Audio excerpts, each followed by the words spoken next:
Structure wise किस तरह differ करती है? बेटे स्ट्रक्चर इसका मैं शो कर दूंगी आपको, ठीक है ना। नेक्स्ट उसमें क्या कहते हैं जो कैसे स्ट्रक्चर ही डिफर करती है। एक्चुअली जो आपका कंसर्न है उसके स्ट्रक्चर से नहीं है आपका कंसर्न जो है उसके फंक्शन से है, ठीक है। स्ट्रक्चर जो होता है मैं आपको नेक्स्ट प्रेजेंटेशन जो है उसको दिखा दूंगी अगर आप ये देखना चाह रहे हैं, ठीक है। इम्यून सिस्टम जो है ये क्या होता है, जो बॉडी का डिफेंस होता है अगेंस्ट डिजीज जो होता है, और मॉल फंक्शनिंग सेल्स जो होता है, और फॉरेन पार्टिकल्स, ठीक है। बेसिकली इसे हम इम्यून सिस्टम बोलते हैं। बेसिक ऑर्गेनाइजेशन और फंक्शन ऑफ इम्यून सिस्टम क्या होता है, हमारी बॉडी में कोई भी डिजीज या इंजरी होती है तो ये हमारी बॉडी का रिस्पॉन्स है, ठीक है। और ये दो तरह से हो सकता है, स्पेसिफिक रिस्पॉन्स भी हो सकता है और नॉन स्पेसिफिक रिस्पॉन्स भी हो सकता है। नॉन स्पेसिफिक रिस्पॉन्स को हम इनेट इम्यूनिटी बोलेंगे और स्पेसिफिक रिस्पॉन्स को हम एक्वायर्ड इम्यूनिटी। अब हमारी बॉडी में एक्सटीरियर बैरियर्स कौन कौन से होते हैं जो कि हमें प्रिवेंट करते हैं डिफरेंट चीज़ों से। वो स्किन होती है, म्यूकस मेम्ब्रेन होती है और सिक्रीशंस होती है। नॉन स्पेसिफिक रिस्पॉन्स जो होता है उसमें फेगोसिटिक सेल्स होते हैं जैसे कि मैक्रोफेजेस होते हैं और इन्फ्लेमेटरी रिस्पॉन्स में पार्टिसिपेट करते हैं टू इंजरी और डिजीज। और इसके अलावा मास्ट सेल्स जो होते हैं वो भी इन्वॉल्व होते हैं जो एलर्जी से रिलेटेड होते हैं, और प्रोटीन्स साइटोकाइन्स होते हैं जो कि सेल्स के बिटवीन में सिग्नल करते हैं।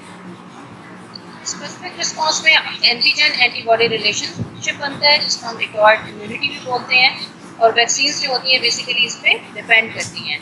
और इसमें जो इम्पोर्टेंट सेल्स होती हैं वो कौन से होते हैं, बी लिम्फोसाइट्स होते हैं और टी लिम्फोसाइट्स होते हैं एंड प्लाज्मा सेल्स, ठीक है।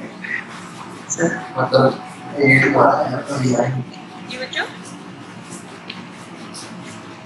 जी बच्चों, स्टूडेंट्स,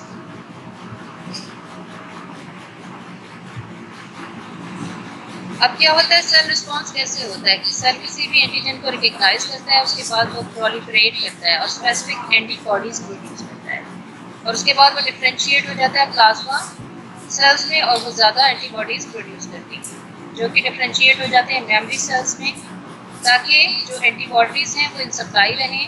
क्योंकि अगर सेकेंड इनकाउंटर हो जाता है उस एंटीजन का तो उसमें वो उसको इनकाउंटर कर सकें, ठीक है। क्या होता है तो सेल किसी भी एंटीजन को रिकग्नाइज करता है, उसके बाद वो प्रोलिफरेट करता है और एंटीबॉडीज बनाता है। ये एंटीबॉडीज क्या होती हैं, ये प्लाज्मा सेल में डिफरेंशिएट होती हैं और ये ज़्यादा एंटीबॉडीज बनाती हैं जो कि मेमोरी सेल्स में डिफरेंशिएट हो जाती हैं और इन सप्लाई रखती हैं। क्योंकि अगर सेकेंड एनकाउंटर होता है या सेकेंड हमला होता है तो क्या होता है कि एंटीबॉडीज अवेलेबल हों उस हमले को इनकाउंटर करने के लिए।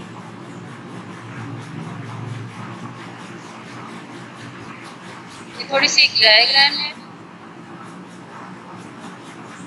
मैम। जी बच्चों। मैम ये प्लाज्मा प्रोटीन में ये वाला टॉपिक है? हाँ बेटे है ये, क्योंकि अभी हम पढ़ेंगे इम्यूनोग्लोबुलिन्स, ठीक है। तो उसमें इसीलिए मैं थोड़ा सा आपको इंट्रोडक्शन दे रही हूँ, ठीक। इसलिए क्योंकि ये प्लाज्मा प्रोटीन से रिलेटेड होता है, आगे आएंगी गामा ग्लोबुलिन्स, ठीक है। तो वो उनको जानने से पहले आपको थोड़ा सा इनके बारे में पता होना चाहिए। इम्यून सिस्टम थोड़ा सा क्या होता है ब्रीफली, बेसिकली तो ये पैथोलॉजी का टॉपिक है, लेकिन थोड़ा सा मैं इंट्रोडक्शन इसलिए दे रही हूँ कि हमसे इतना रिलेट अभी फिलहाल इसलिए कर रहा है क्योंकि आगे हमें जाने के लिए थोड़ा सा इम्यून सिस्टम को समझना जरूरी है, ठीक है। जस्ट आपकी अंडरस्टैंडिंग के लिए मैं बता रही हूँ, वरना प्लाज्मा प्रोटीन में जो मैंने आपको बताई है प्लाज्मा प्रोटीन वो भी इंक्लूडेड है, ठीक है। इम्यून सिस्टम ऐसे इसलिए बता रही हूँ ताकि आगे इम्यूनोग्लोबुलिन्स हैं तो उनका आपको थोड़ा सा स्ट्रक्चर और फंक्शन जो है वो अंडरस्टैंड करना है, तो उसको अंडरस्टैंड करने के लिए आपको ये पता होना चाहिए, ठीक है। ऑलराइट बच्चों? Yes ma'am. Yes ma'am. Yes ma'am. अच्छा ठीक है, ये आप देखिए आपके इसमें बी सेल्स होते हैं एंटीजन को रिकग्नाइज कर रहे हैं, उसके बाद यहाँ देख रहे हैं आप कि ये प्रोलिफरेट कर रहे हैं, और फिर क्या हो रहा है कि स्पेसिफिक एंटीबॉडीज प्रोड्यूस हो रही हैं जो कि डिफरेंशिएट कर रही हैं मेमोरी सेल में, ताकि कीप सम फॉर लेटर, यानी दोबारा अगर इनकाउंटर होता है तो ये हमारा डिफेंस इंटरनल जो होता है वो मजबूत हो। ठीक है। और दूसरा साइटोटॉक्सिक टी सेल्स हैं, ठीक है, ये थाइमस से रिलीज होते हैं और ये क्या करते हैं, बाइंड टू एंटीजन और plasma membrane of target cell and directly destroy the cell, ठीक है, ये डायरेक्टली डिस्ट्रॉय करते हैं किसी भी सेल को। जस्ट आपको इंट्रोडक्शन दे रही है। अच्छा, अब हम आते हैं प्लाज्मा इम्यूनोग्लोबुलिन्स की तरफ, ठीक है। ये प्लाज्मा इम्यूनोग्लोबुलिन्स जो होती हैं, बेसिकली इनका स्ट्रक्चर, बेसिक स्ट्रक्चर क्या होता है, ये डिफरेंट टाइप्स की होती हैं, इनके डिफरेंट फंक्शंस होते हैं, लेकिन इनका एक बेसिक स्ट्रक्चर होता है जिसको हमें जानना ज़रूरी है, ठीक है। और इस बेसिक स्ट्रक्चर में क्या क्या चीज़ें इंक्लूडेड होती हैं। Immunoglobulins consist of 2 identical light chains, ठीक है। क्या होता है इसमें, एक जैसी आइडेंटिकल यानी एक जैसी लाइट चेन्स होती है, और इसके अलावा 2 आइडेंटिकल हैवी चेन्स होती है, ठीक है। और इनमें एक बॉन्डिंग प्रेजेंट होती है, दैट इज डाइसल्फाइड बॉन्ड्स, ठीक है।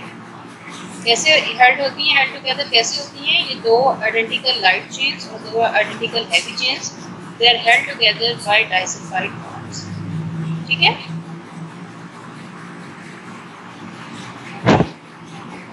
बेसिकली इनकी अगर हम शेप देखें तो ये वाई शेप होती हैं, और क्या होता है कि जो वाई की जो टिप्स होती हैं वहाँ पे एंटीजन होती हैं वो बेसिकली किस शेप की होती है, कौन सी शेप है बच्चे, पढ़ के बताएं मुझे। Y shape. वाई शेप होती है, और इसकी वाई की जो टिप्स होती हैं वहाँ पे कोई भी एंटीजन जो होती है वो बाइंड करती है, ठीक है। अब हर चेन जो होती है उसको हमने स्पेसिफिक डोमेन्स में डिवाइड किया है। डोमेन को बेटे आप कैसे, primary, secondary, tertiary, quaternary structures पढ़े थे हमने, तो उसमें डोमेन को हमने डिस्कस किया था। तो डोमेन क्या होती है जी बच्चों, बताओ। smallest unit of a tertiary structure. और बच्चे और कोई बताएगा।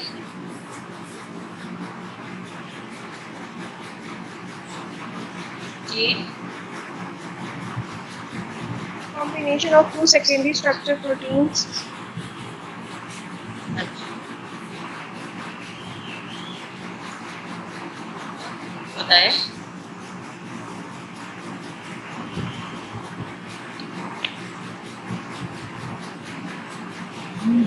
Basically structural and functional unit of A polypeptide, ठीक है ना। जैसे फर्स्ट के एंजाइम्स भी मैंने बताया था कि एंजाइम्स की एक डोमेन भी हो सकती है, मोर देन 1 डोमेन्स भी हो सकती है, ठीक है। इवन 7 डोमेन्स वाले एंजाइम भी प्रेजेंट है, जो कि हम अपने सेकंड ईयर में आपको पढ़ाएंगे, ठीक है ना। तो डोमेन जो होती है basically structural and functional polypeptide होती है, ठीक है। तो इसी तरह से हर चेन जो होती है स्पेसिफिक डोमेन्स में, ये इम्यूनोग्लोबुलिन्स में डिवाइड होती है। इसमें एक वेरिएबल रीजन होता है, ठीक है, और एक होता है कांस्टेंट रीजन। कौन से 2 रीजन्स होते हैं, वेरिएबल रीजन और कांस्टेंट रीजन। अच्छा, वेरिएबल रीजन क्या होता है, 1/4 of heavy chain at amino terminal. हमने देखा था कि कोई भी पॉलीपेप्टाइड चेन होती है उसको 2 टर्मिनल होते हैं ना, अमाइनो टर्मिनल होता है और कार्बोक्सिल टर्मिनल, ठीक है। तो क्या होता है कि 1/4, अगर हैवी चेन हम देख रहे हैं तो ये शुरू में हमने डिस्कस किया ना कि ये 2 हैवी चेन्स और 2 लाइट चेन से मिलके बना है। तो 1/4 of heavy chain at amino terminal variable region है, और जो अदर 3 क्वार्टर्स हैं they are referred to as constant region, ठीक है। तो ये वेरिएबल और कांस्टेंट रीजन्स ये प्रेजेंट है in this chain. The portion of immunoglobulin molecule that binds to specific antigen is formed by amino terminal portion of both light and heavy chain, ठीक है। अब जहाँ पे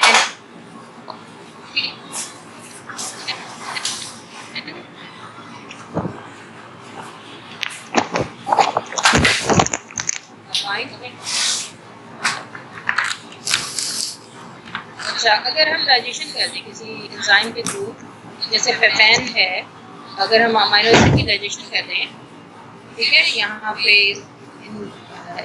ये जो स्ट्रक्चर है इसमें, तो क्या होगा, हमें 2 एंटीजन बाइंडिंग फ्रेगमेंट्स मिलेंगे और क्रिस्टलाइजेबल फ्रैगमेंट, FAB और FC के नाम से ये जाने जाते अगर हम इनकी डाइजेशन करें। अच्छा, अब एक डेफिनेशन आ जाती है एपिटॉप। एपिटॉप क्या होता है? The site at which antigen bind is turned antigenic return. ठीक है, ये वो साइट होती है जहाँ पे एंटीजन बाइंड करता है, इसको हम एपिटॉप। ठीक है, ये क्लियर होगा ये आंसर? जी बच्चों, यस मैम। Yes, ma'am. कितने चेंज होती है इम्यूनोग्लोबुलिन में? 4 चेंज होती हैं। 4 chains, 2 light, 2 heavy. 2 heavy and 2 light light Light. Change. ठीक है, अब रीजन्स कौन से होते हैं? वेरिएबल रीजन्स भी होते हैं, कांस्टेंट रीजन भी होते हैं।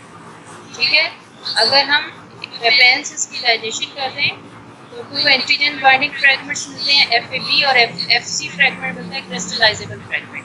और एपिटोप क्या होता है? ये वो साइट होती है जहाँ पे एंटीजन बाइंड करती है।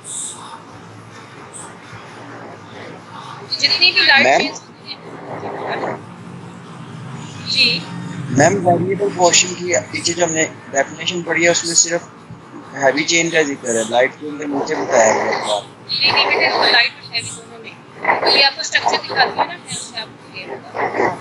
ठीक है, अब सारी लाइट चेंज होती है वो या तो कैबा होती है या लेप्टाइड टाइप। आवाज़ क्लियर आ रही है? मैम, ये किसी का माइक ऑन हुआ हुआ है तो पीछे से आवाज आ रही है।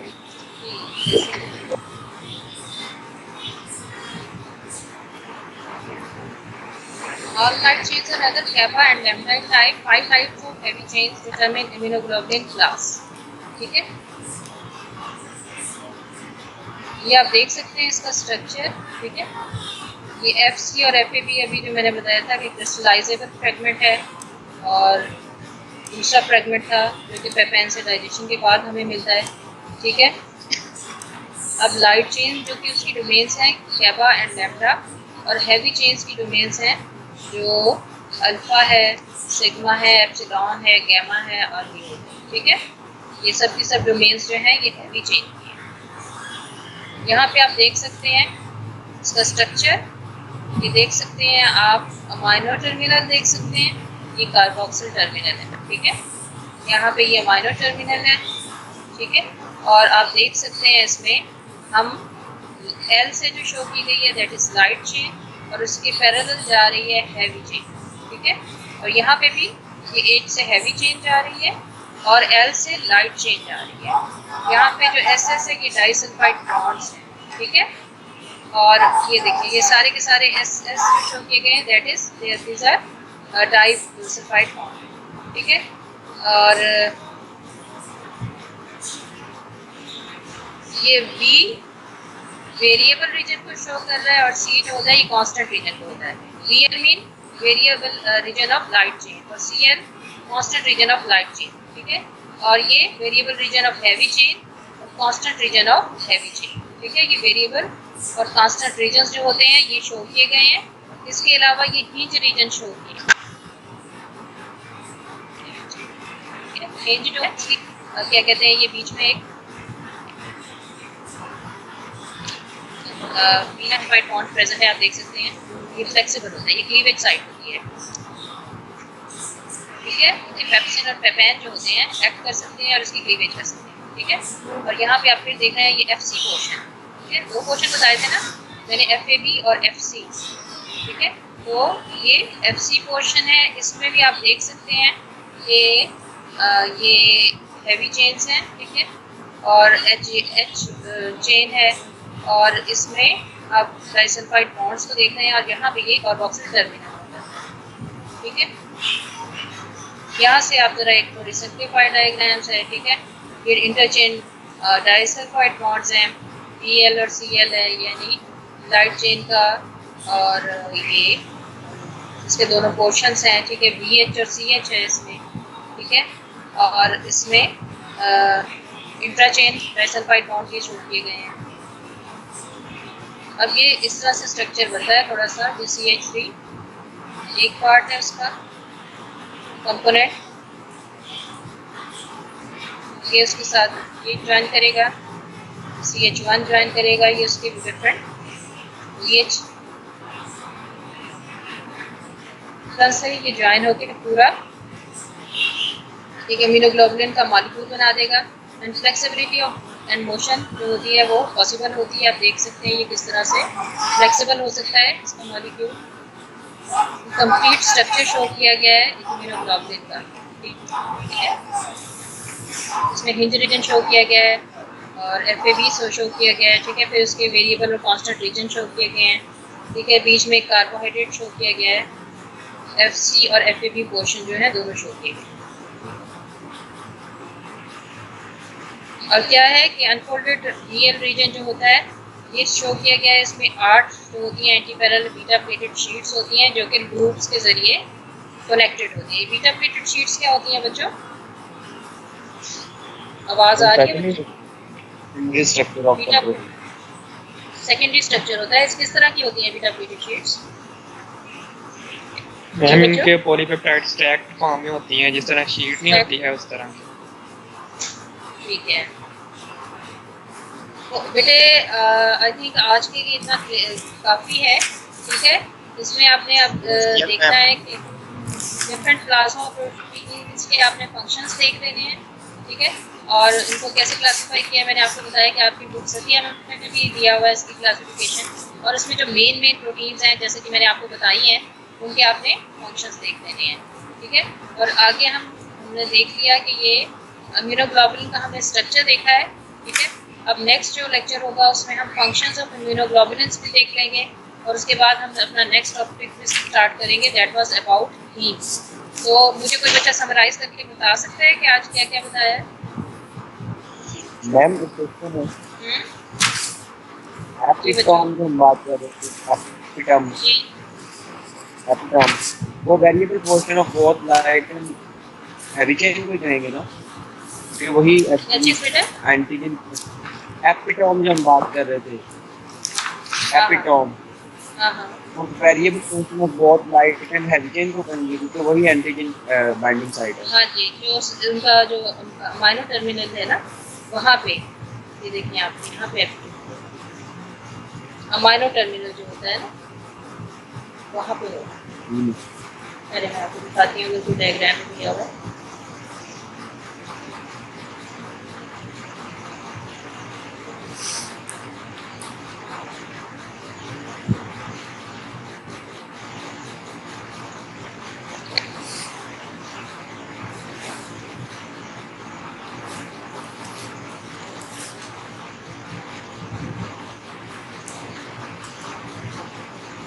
ये देखिए ना, ये अमाइनो टर्मिनल जो है यहाँ पे आएंगे, ये दोनों पे आएंगे, ठीक है, एंटीजन बाइंडिंग साइट्स।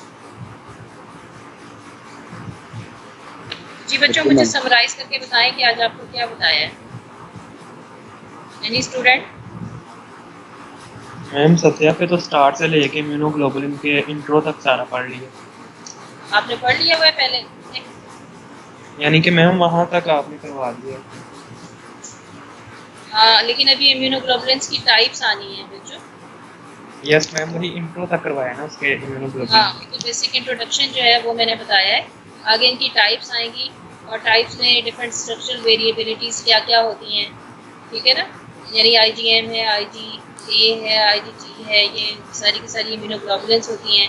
और हम देखेंगे कि किन कंडीशंस में ये रिलीज होंगी और क्या क्या कहते हैं कि इनमें स्ट्रक्चरल डिफरेंसेस कैसे हैं। यानी बेसिक स्ट्रक्चर तो सबका एक जैसा होगा, लेकिन इनमें कुछ ना कुछ ऐसी मॉडिफिकेशन है या कोई इस तरह की चेंज है कि ये सब के सब एक दूसरे से वेरी करेंगी। लेकिन तो क्या चेंजेस हैं? बेसिक स्ट्रक्चर सेम है लेकिन ये एक दूसरे से कैसे वेरिएबल हो सकती है ये हम देखेंगे, ठीक है। उसके बाद हीम को हम देख लेंगे। तो यहाँ तक क्लियर है बच्चों? एक क्वेश्चन है, आप ऐसे करें बेटे, मैसेज कर दीजिएगा मुझे फोन पे, फिर मैं आंसर करूँगा। हेलो,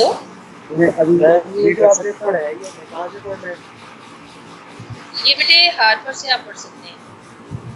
हार्पर से दिया हुआ है। जी जी, हम जो बात करते हैं मैम ये थोड़ा सा इस टॉपिक से हटकर है थोड़ा। हाँ हाँ कर सकते हैं। हम बात करते हैं कि एक आरबीसी में 25 या 250 मिलियन हीमोग्लोबिन प्रोटीन्स होती हैं। 250 मिलियन एक आरबीसी में, और हीमोग्लोबिन के अंदर 4 पॉलीपेप्टाइड चेन्स होती हैं। तो ये इतना डीप स्ट्रक्चर हमें किसने डीप स्ट्रक्चर क्या? हेलो जी बच्चे, आवाज आ रही है बच्चों? यस मैम, वो उसकी आवाज कट गई है। इतना डीप स्ट्रक्चर क्या? मैम ये मैं कह रहा हूँ कि एक हीमोग्लोबिन के अंदर आगे 4 पॉलीपेप्टाइड चेन्स हैं और हाँ, हाँ। एक haemoglobin 250 million haemoglobin are present in one RBC और एक आरबीसी का साइज बहुत छोटा सा होता है और हाँ हाँ तो मैं ये कह रहा हूँ कि स्ट्रक्चर ये इलेक्ट्रॉन माइक्रोस्कोप तो लिविंग स्ट्रक्चर को स्टडी नहीं कर सकता क्योंकि वो इलेक्ट्रॉन बीम यूज करता है। तो इसके अलावा कौन सा सोर्स है जो मैं बता रहा हूँ कि इतना डीप स्ट्रक्चर है और ये अंदर इतनी ऐसे स्टेबलाइजेशन हो रही है टर्सरी स्ट्रक्चर कॉन्फिडेंट स्ट्रक्चर वगैरह, ये कैसे पता चल रहा है?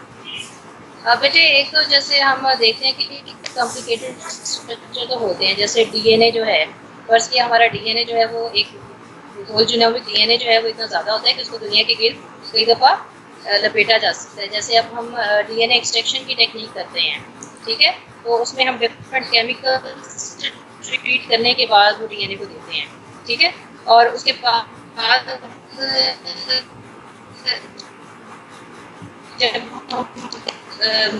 की फॉर्म में होता है, ठीक है। तो ये डिफरेंट टेक्निक्स हैं, उसको हम इन डिटेल हीम और हीमोग्लोबिन को सिंथेसिस करेंगे। सॉरी, इन डिटेल पढ़ना है हमने नेक्स्ट लेक्चर में, तो उसमें मैं आपको इन डिटेल बताऊंगी, ठीक है? ठीक है बच्चों, ओके फिर ओके मैम। Okay ma'am. ये अटेंडेंस एक्सक्यूज मी, अटेंडेंस कैसे होगी? मैम आप भी अटेंडेंस करें।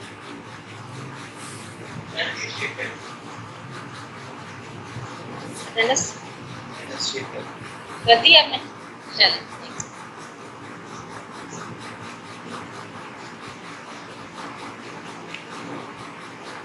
ओके बच्चे, थैंक यू। नेक्स्ट अब पढ़ के आइएगा अपना। Okay ma'am. Okay love.